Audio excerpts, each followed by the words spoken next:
Good morning and welcome back to Football Morning Show di Selasa pagi yang indah ini my friend. Bersama gue Hanif Tamrin, tentunya menemani kalian setiap jam 7 pagi. Dan hari ini mengingatkan kalian ini adalah H-16 menuju Subaton, Inggris. Dan tim kita sedang mempersiapkan apa aja kurang lebih menu-menu ya yang akan kita tampilkan buat kalian untuk memuaskan dahaga kalian ngerjain gue dan bikin konten lebih banyak setiap harinya selama perjalanan di Britania Raya. Dan kali ini gue ingin menyapa tentunya teman-teman yang para komunitas ya, my friends yang masih setia absen-absen tentunya di kolom komentar terkait pekerjaannya, keluh kesahnya, curhat-curhatnya.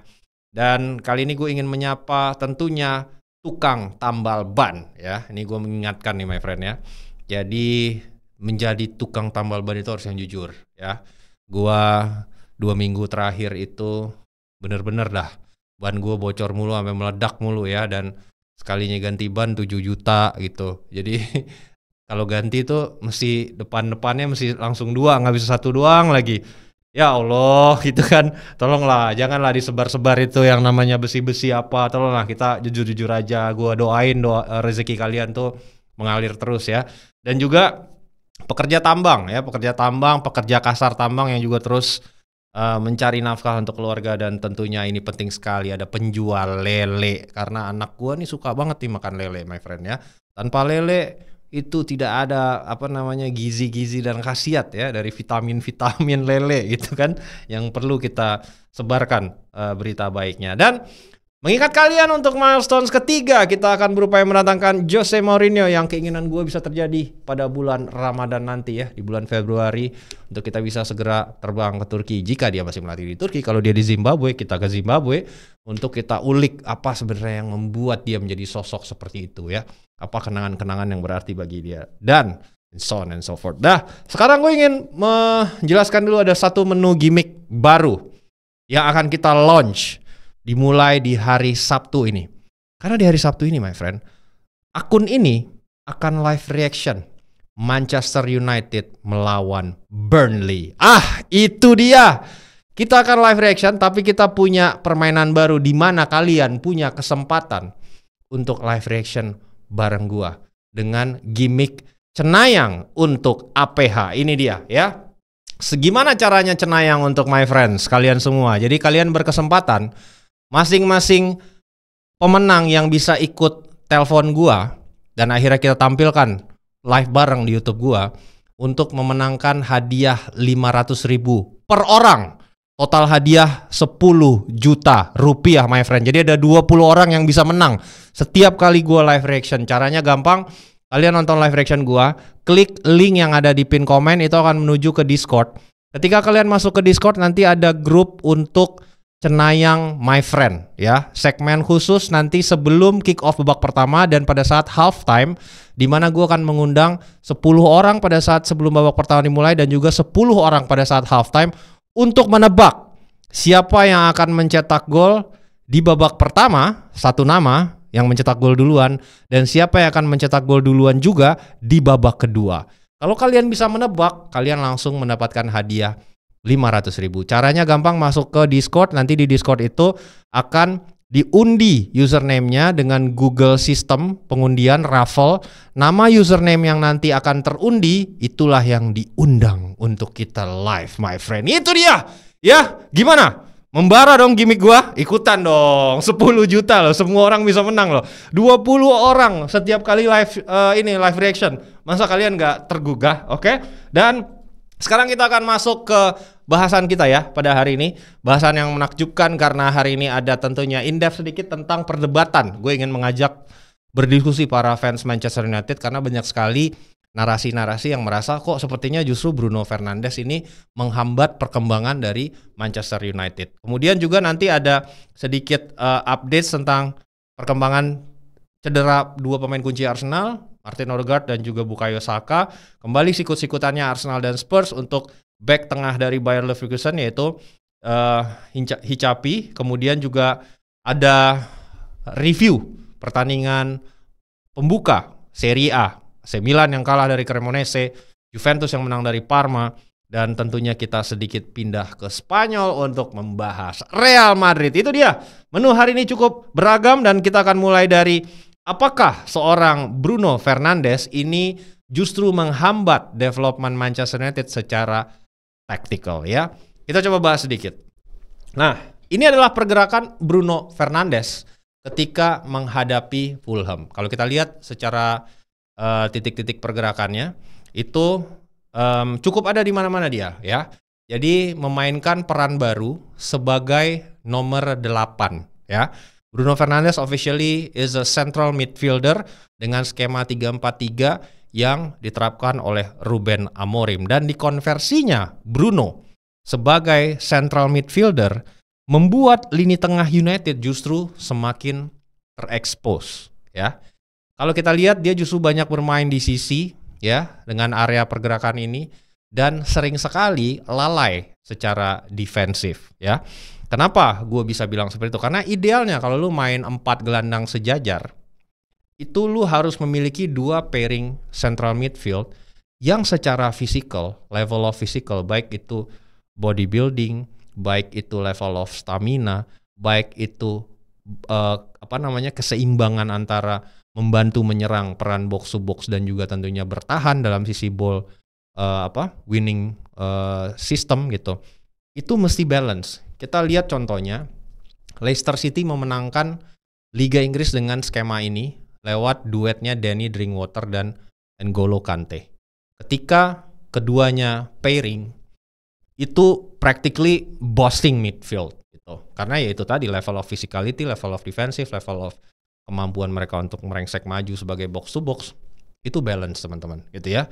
Atau mungkin ketika pairingnya pada saat itu Chelsea yang zamannya N'Golo Kante sama siapa satu lagi ya gue lupa, boleh di-remind nanti, itu juga sama Conte kan 3-4-3 juga gitu. Jadi memang jamaknya pairingnya itu bisa memiliki kemampuan menyerang dan bertahan sama baiknya, terutama dia harus memiliki keunggulan dari level physicality, dan ini tidak tick requirements yang dimiliki oleh seorang Bruno Fernandes untuk mengisi posisi itu, karena memang dia secara kemampuan itu lebih bisa excel playing in the pocket ya, bermain istilahnya di dalam kantong, itu area yang berada di antara sebelum kotak penalti lawan, antara lini tengah dan kotak penalti lawan untuk menyambungkan antara lini tengah dan juga lini depan gitu. Itu adalah posisi terbaik yang bisa dia mainkan untuk meleverage ya aspek terbaik dari skills yang dimiliki oleh seorang Bruno Fernandes. Nah, kenapa yang gue bilang seperti, karena ujung-ujungnya dia tidak bisa membantu penyerangan dan mengalirkan bola lebih cepat karena memang nalurinya itu lebih banyak berada di playing in the pocket. Akhirnya sekarang dia lebih sedikit menyisir ke sisi sayap. Defensively dia menjadi liabilities atau beban ya. Contoh kita lihat ini, bagaimana kesalahan dari Bruno Fernandes untuk track back pergerakan Emil Smith Rowe berbuah menjadi kebobolannya United dalam skema gol penyeimbang yang dilakukan oleh West Ham kemarin ya. Harusnya dia bisa track back Smith Rowe, namun yang terjadi justru dibiarin, dia malah jogging. Yang terjadi akhirnya ya Smith Rowe coming from behind dan Luke Shaw bingung akhirnya mau nge-marking yang mana. Dalam bayangan Luke Shaw, oh dia mau switch nih, Bruno akan ini marking orang ini sebelahnya, gue harus kejar ini. Tapi the moment decision itu diambil sudah terlambat karena Smith Rowe sudah berada di tempat dan waktu yang tepat gitu. Dan ini hanya salah satu dari bukti nyata jika memang ketika United akhirnya kenapa tengahnya begitu overwhelmed atau selalu seolah-olah kalah gitu kan, secara otot, secara fisik, secara distribusi dari lawan-lawan mereka, ya karena pairingnya itu secara sistem tidak bisa mensupport kebutuhan dari taktik itu sendiri. Dan ada satu aspek lagi yang menurut gue juga layak untuk digali, karena justru dengan dikonversinya Bruno Fernandes jadi nomor 8 atau central midfield, justru permata pemain muda terbaik yang mungkin the next gemnya United justru ini akhirnya jadi terbuang sia-sia. Kobbie Mainoo tidak mendapatkan menit bermain sama sekali dan kita bisa melihat betapa kecewanya sang pemain. Ini adalah hasil jebolan akademinya United, di mana memang dia salah satu bakat yang cukup besar lah gitu untuk sisi pemain muda. Bahkan secepat itu dia dipanggil ke timnas Inggris ketika memang sedang lagi kemunculan dia ke permukaan gitu, dan akhirnya dia yang menjadi korban karena dari semua pairing itu hanya Fernandes yang gak akan pernah diganti sama Amorim. Kalian lihat deh, match pertama ya, itu Fernandes sama Casemiro. Casemiro ditarik, Ugarte masuk ya. Kemarin Fernandes sama Casemiro ya. Casemiro ditarik, Mon yang turun barengan untuk duet sama Bruno. Mon ditarik, Ugarte yang masuk. Kembali lagi Mainoo akhirnya tidak mendapatkan menit bermain sama sekali, dan definitely ini menjadi sebuah hal yang kontradiktif karena kalau kita bandingin ya, Bruno itu musim lalu under Amorim, kita bandingin selama Amorim mulai menggantikan Ten Hag ya.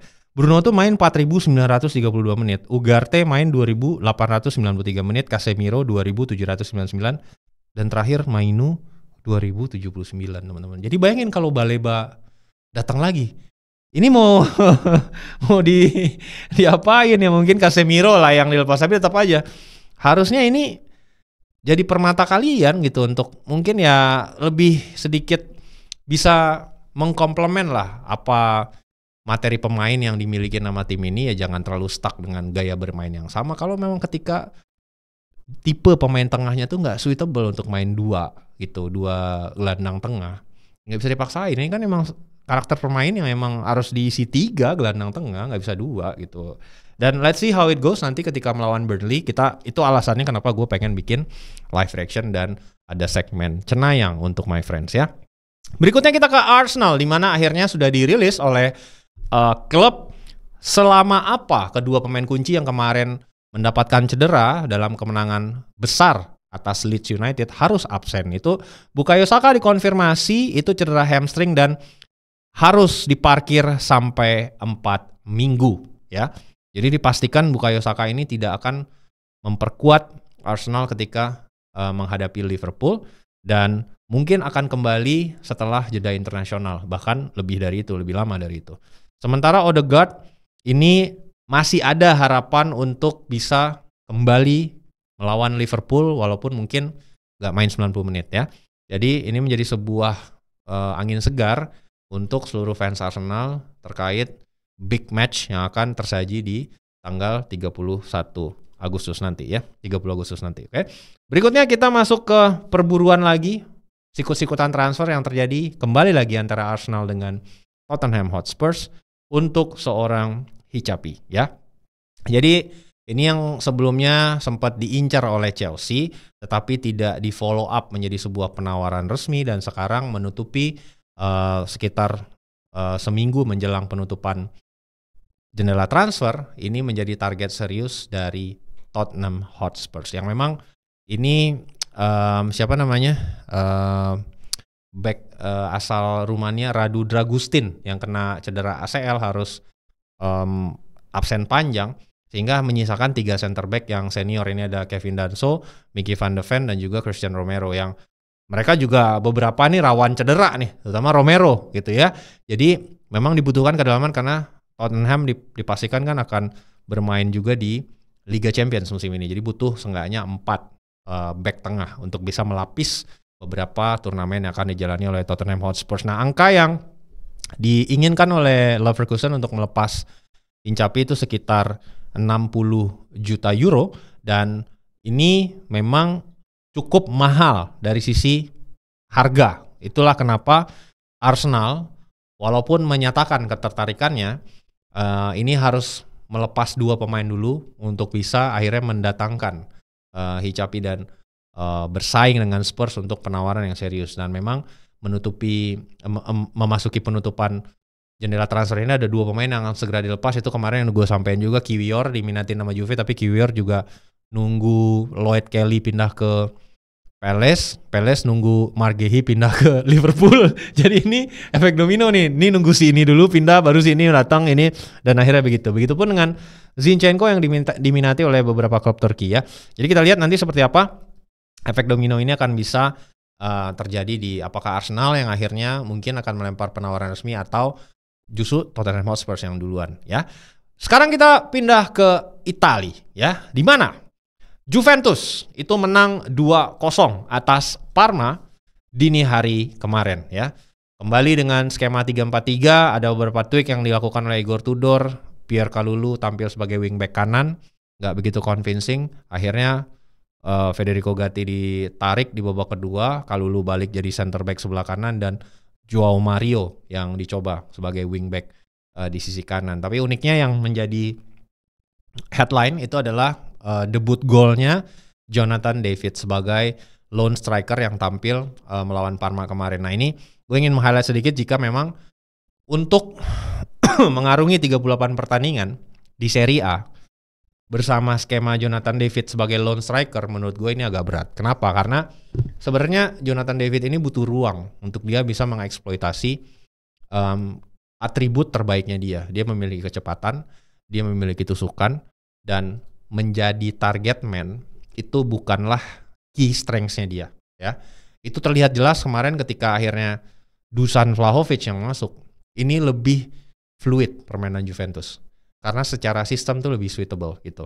Nah, kemarin juga ditopang kurangnya support dan supply untuk tipe-tipe bola yang bisa mengkomplement kehebatan dari seorang Jonathan David, terutama dari sisi Chico Conceição yang tidak bisa memainkan perannya dengan baik. Sementara pemain terbaik Juventus masih Kenan Yildiz yang lebih banyak bermain egois, shooting sendiri dari luar kotak penalti.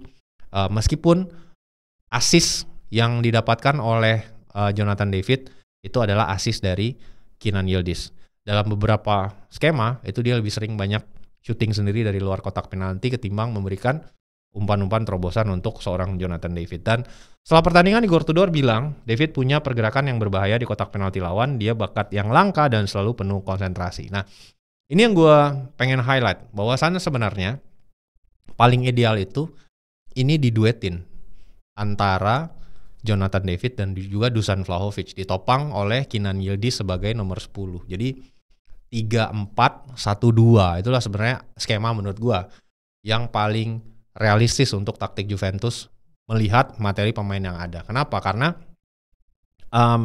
Juve butuh target man. Itu kenapa sampai hari ini pun dia masih mengejar seorang Kolo Muani, karena melihat dari balancing dari tactical yang Juventus punya, yang nggak cukup Jonathan David untuk bisa lead the line sendirian bersama Milik gitu misalnya yang udah hampir setahun lebih nggak main gitu. Jadi gue intrik ya sebenarnya untuk mungkin melakukan kerjasama jangka pendek dengan Dusan Vlahovic. Karena let's be realistic, satu, gaji dia mahal banget, gak ada tim yang sampai sekarang secara serius mau membeli dia ya. Jadi yang dilakukan pendekatan sama Juventus, kalau gue jadi Damian Comoli, gue akan melakukan deal yang sama seperti yang ditawarkan oleh Christian Giuntoli kepada Adrien Rabiot sebelumnya. Itu dengan menawarkan kontrak setahun aja perpanjangan sampai dia dapat tim yang lebih baik, tapi dia kurangin sedikit gajinya.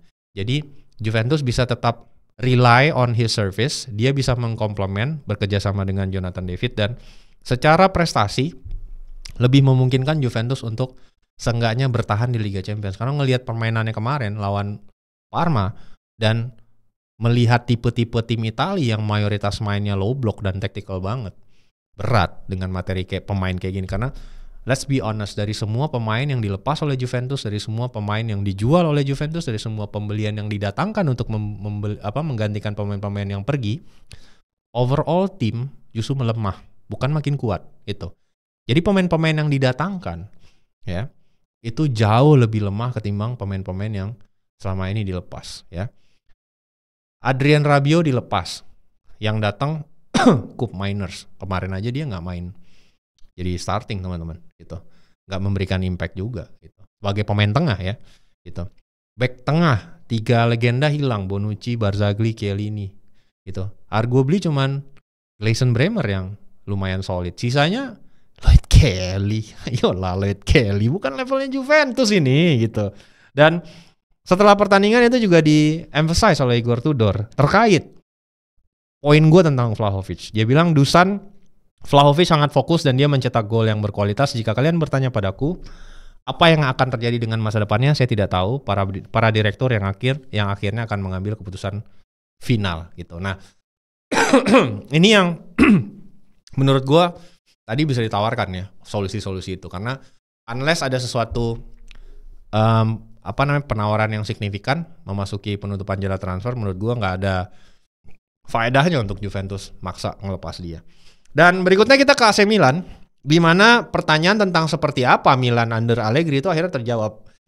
Massimiliano Allegri memilih formasi 3-5-2 dan ramuan skuad dengan skema 3 back dan menjadikan Christian Pulisic sebagai second striker ya, bersama Gimenez gitu, lead the line. Jadi skema 3-5-2 ini mengkomplement lini tengah yang dia punya, karena dia memiliki Yusuf Fofana yang secara fisik dan kemampuan yang gue bilang tadi untuk bisa maju dan juga bertahan sama baiknya dengan Ruben Loftus-Cheek. Ya, ini kemampuan fisiknya tuh kalau di combine ini dominates lah gitu secara physical presence, dan ditopang oleh Luka Modric yang memang ya dictate tempo, dan ya despite sudah 39 mau 40 nih kawan kita ini. Man, kelas itu permanen sih emang. Dan hampir sebenarnya tadi mencetak gol di partai debutnya. Dan itu semua bisa terhindar karena kegemilangan seorang Kang Emil Audero gitu ya. Jadi Emil kemarin tampil, wah gila, terengginas banget my friend. Ini kiper kita, ini kiper timnas kita ini my friend. Gila kesetanan dia. Beberapa peluang emas dari Milan itu disikat semuanya sama Emil, mulai dari syuting dari luar kotak penaltinya Modric, kemudian ada peluang juga dari Loftus-Cheek, ada peluang dari Gimenez.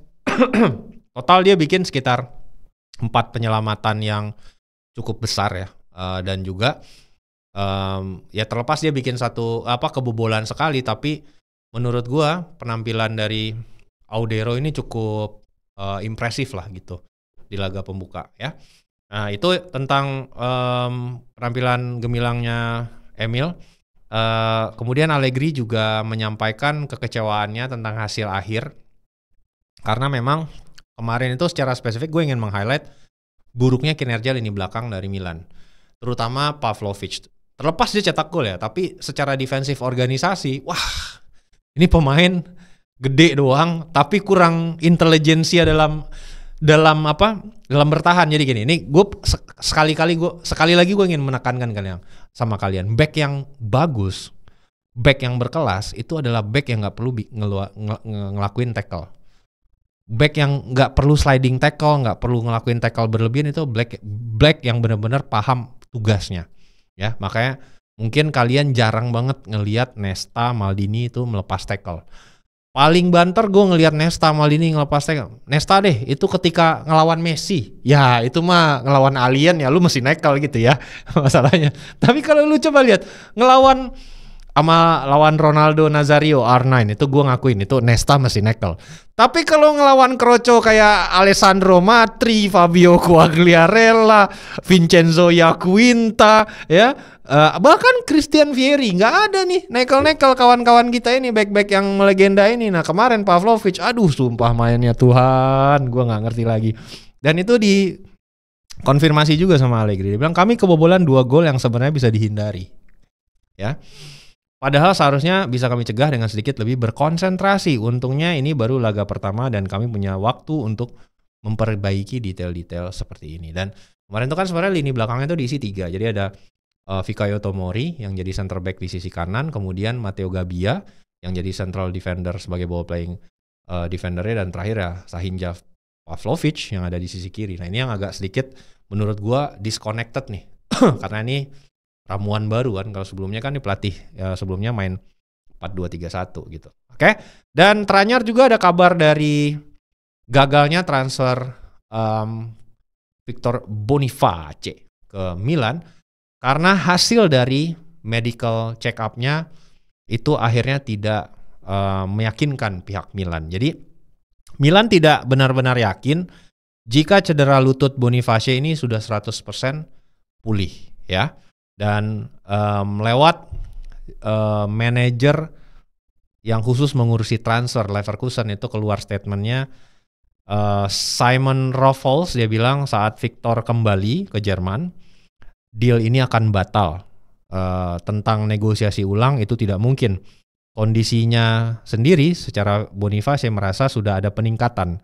Dia hanya harus terus berlatih dan membuat progres. Itu yang disampaikan oleh Simon Roffels terkait alasan kegagalan dari transfer ini. Dan ya berarti melihat dari apa yang terjadi di laga lawan Cremonese kemarin, ya Milan harus back in the market untuk mendatangkan striker. Karena sisa berapa hari lagi, dan 6 hari ya 5 hari, sisa 5 hari lagi, dan 4 hari lagi guys gitu. Dan langsung Allegri ini gue kemarin baca di Gazzetta dello Sport yang berbayar, itu benar-benar Allegri benar-benar nge-push manajemen Milan untuk segera mendatangkan Vlahovic. Kita lihat apakah akan terjadi breakthrough atau tidak. Dan kita sekarang ke Napoli ya. Ini juga ya Antonio Conte lah ya, timnya Conte. Kalau Serie A mah udah kayak ngebaca belakang tangannya sendiri, ini gue udah ngerti nih gitu ya. Langsung auto win ya yang pertama. Nah memang kemarin kemenangan Napoli ini legenda Man City KDB melakukan debutnya dan mencetak debut lewat gol lewat sundulan ya. Ini bukanlah strength terbaiknya De Bruyne mencetak gol dengan sundulan, tapi a goal is a goal, harus kita appreciate. Dan yang pengen gue lihat sih kemarin sebenarnya semua pemain tengah terbaiknya Napoli yang ingin dimainkan bersamaan ini belum ketemu nih ritmenya gitu. Seperti apa sih kalau misalnya Lobotka, Anguissa, McTominay dan Kevin De Bruyne mainin barengan? Gue belum ngelihat chemistry-nya tuh jellingnya dapat, karena yang terjadi ada penumpukan posisi gue lihat. Karena kan sebenarnya McTominay itu musim lalu main jadi posisi nomor 10 ya. Dia main posisi nomor 10, lebih sering main posisi nomor 10 dan atau nomor 8 yang box to box yang merengsek ke depan gitu ya. Makanya dia sampai masuk nominasi Ballon d'Or, teman-teman gitu. Karena kemarin itu musim terbaiknya McTominay, dan kemarin lawan Sassuolo ya itu posisinya redundant karena mungkin McTominay udah terbiasa main kayak gitu. De Bruyne yang sedikit digeser ke posisi nomor 8 gitu, posisinya Gundogan lah di Manchester City. Sehingga agak sedikit kagok nih, kayak gimana nih akhirnya kerjasama antara McTominay terutama sama Kevin De Bruyne. Karena kalau di sisi defensif Anguissa itu sama Lobotka mungkin itu lebih nggak terlalu disconnected gitu. Yang di depannya yang agak sedikit kelihatan kayak teman baru kenalan, gimana sih mainnya gitu. Justru drifting gitu, Kevin De Bruyne kanan kiri, McTominay yang akhirnya mungkin jadi second striker bahkan akhirnya. Itu yang kita lihat kemarin. Dan kalau kita lihat statistiknya, 3 shots dilepas oleh Kevin De Bruyne, 1 gol lewat sundulan. Akurasi passing yang selalu konsisten dia. Tapi ada 1 umpan yang akhirnya salah passing dan akhirnya leading ke counter attack. Beruntung Napoli tidak kebobolan karena salah umpannya De Bruyne. Dan ini dikonfirmasi juga sama Antonio Conte terkait belum dapatnya chemistry para gelandang ya. Dia bilang, saya masih berusaha menemukan formula yang tepat untuk memastikan 3 gelandang dari musim lalu bisa bermain harmonis dengan Kevin. Kami belum punya banyak waktu untuk mencobanya, tapi saya sudah melihat beberapa hal yang menarik. Scott adalah petarung yang bisa bergerak cepat dan sangat berbahaya. Dan dia juga punya long shot yang bagus. De Bruyne punya karakteristik yang berbeda. Dia suka bergerak dan jarang berlari ke kotak penalti. Kami berusaha memastikan semuanya bisa bergerak dalam harmoni. Itu yang disampaikan oleh Conte. Ya ini yang kita lihat nanti seperti apa kurang lebih upaya dari Antonio Conte untuk bisa meramu lini tengahnya bergantian bisa lebih jelling ya. Berikutnya kita tutup dengan Spanyol, di mana Real Madrid menang 3-0, tapi skor ini tidak merefleksikan jalannya pertandingan menurut gua, karena 3 gol yang dicetak oleh Madrid 3-3-nya fast break gitu. Jadi bukan dalam kondisi memang Madrid pegang bola dan menekan lawan Oviedo dalam hal ini, dan lebih banyak kondisi pressing, counter press dilakukan, bola dicuri, fast breaknya cepet. Ini mengingatkan gue kayak Real Madrid eranya Mourinho ya, yang waktu itu masih ada Ozil, Ronaldo, Bale, Benzema. Ini gila kenceng-kenceng banget semuanya gitu. Jadi ngingetin gue ke Madrid di zaman itu. Dimana kemarin itu justru yang menjadi highlightnya adalah ada dua menurut gue. Satu adalah dipasangnya Mastantuono sebagai starter, sebagai gelandang sayap kanan, ya penyerang sayap kanan. Dan Rodrigo yang akhirnya diberikan menit bermain oleh Xabi Alonso di posisinya Vini Junior. Justru Vini Junior yang diparkir di bangku cadangan guys gitu. Ini sebuah keputusan yang cukup mengejutkan karena memang Mas Antuono ini kan masih muda ya gitu, dan kemarin kan Brahim Diaz yang udah lebih lama di situ yang diberikan kepercayaan sebagai starting 11. Bahkan biasanya Rodrigo sebelum eranya Xabi Alonso. Nah, ini sepertinya udah akan menjadi posisinya Mas Antuono ya. Kita lihat dulu seperti apa kontribusinya dari 63 menit yang didapatkan oleh Mas Antuono. Kepercayaan dari Xabi Alonso, dia membuat 3 tembakan. Nah, kemarin itu ada situasi di mana sebenarnya udah di depan gawang, dia tinggal tinggal tap in lah, tapi ya memang belum menjadi gol. Dan akurasi umpan juga bagus, pergerakannya juga menurut gue sangat-sangat oke. Dari usia, ini pemain menurut gue punya kepercayaan diri dan mojo ya, untuk bisa akhirnya memberikan dampak terhadap permainan di klub sebesar Real Madrid. Jadi dalam hal ini gue appreciate sih gitu. Dan terkait penampilan Mas Antuono, Xabi Alonso bilang, Franco Mastantuono adalah masa kini dan masa depan kami. Dia membawa banyak energi, memiliki kaki kiri yang luar biasa dan langsung menyatu dengan dinamika tim, dan dia adalah pemain yang fantastis. Itu yang disampaikan oleh Xabi Alonso. Dan terkait Vini Junior yang akhirnya dicadangin, ini menurut gue perlu sih. Dan Vini merespon dengan luar biasa loh teman-teman. Jadi ini kan sebenarnya menurut gue terjadinya karena akhirnya deadlocknya kontraknya dia. Kemarin kan secara resmi Madrid dan Vini itu menyampaikan jika kesepakatan perpanjangan kontrak nih gak kejadian nih. Permintaannya 30 juta euro kubunya Vini. Madrid cuma mau bayar 20 juta euro semusim. Nah, akhirnya deadlock lah, gak dilanjutin ya. Dan itu jadi sebuah breaking news. Dan menurut gue wujud dari ketidaksepakatan itu adalah diparkirnya Vini Junior. Jadi lo ngelihat kayak lo gak usah sok bintang. Di Madrid semuanya bintang gitu. Jadi gue parkir dulu gitu. Dan Rodrigo itu main di posisi yang dia inginkan sejak dulu. Karena dia sebenarnya emang pengennya mainnya di kiri di posisinya Vini Junior gitu. Dan sebenarnya Rodrigo gak main jelek. Tapi begitu Vini masuk dari bangku cadangan, gila dampak yang dia bawa. Dan ini menurut gue ya bener Xabi Alonso ngelakuin hal ini. Jadi ada reaksi dari bintangnya. 1 gol, 1 assist loh langsung Vini Junior. Edan men. Dan dia recover ball untuk gol kedua. Dia yang ngepress sendiri, dia ngambil, dia bawa, dan dia tidak dengan egois itu memberikan kepada Kylian Mbappe gitu. Jadi ada sebuah bentuk selebrasi yang kekecewaan yang dia keluarin ketika gol kedua itu tercipta. Dan terkait penampilan Rodrigo, Xabi Alonso tuh bilang Rodrigo memainkan laga yang baik, link up play mereka antara Rodrigo dengan Mbappe dan Arda Güler berjalan baik. Dia memiliki beberapa peluang tapi cukup sulit melawan Oviedo yang bermain begitu dalam. Nah ini yang kembali lagi gue pengen highlight ya. Jadi gol Madrid tuh dari fast break, bukan dari ketika situasi mereka pegang bola, kendalikan, dan bikin pergerakan atau breakthrough untuk bisa menembus pertahanan lawan. Jadi gue belum ngeliat nih seperti apa sih keunggulan tim Madrid versi Xabi Alonso. Ketika pegang bola tuh gue belum dapet nih gregetnya gitu. Oh mainnya bakal kayak gini, semuanya fast break gitu. Ya kalau fast break ya semua tim era modern juga main kayak gitu. Tapi kan yang pengen kita lihat ketika lo main lawan low block kayak gini, ya gol kedua ketiganya juga kan kejadiannya di menit di atas 80 teman-teman.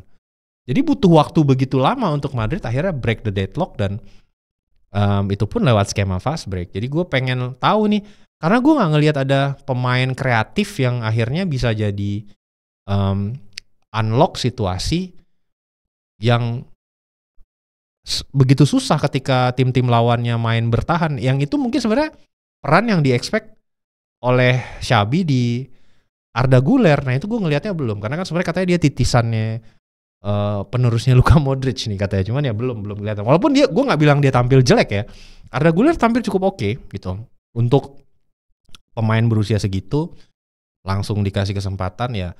Cuman ya kita kan berharap ada satu pemain mungkin, atau ya mungkin itu nanti Jude Bellingham ya role-nya, atau ketika sudah kembali fit lagi ya. Itu dia episode kali ini. Gue harap kalian cukup happy, dan sebelum kita tutup gue ingin mengingatkan ada kompetisi Clipper yang masih berlangsung hingga tanggal 9 ya, 9 September ya. 11 September ya, sampai 11 September. Jadi kalian masih bisa sebanyak-banyaknya klip semua video gue, post di TikTok sebanyak mungkin untuk dapetin views sebanyak mungkin untuk bisa kalian mendapatkan hadiah. Dan jangan lupa juga mulai hari Sabtu nanti lawan Burnley akan ada gimmick baru. Gue live reaction dengan Cenayang for my friends. Itu dia akhir kata. Gue akan pamit undur diri. As always my friend, have a lovely day.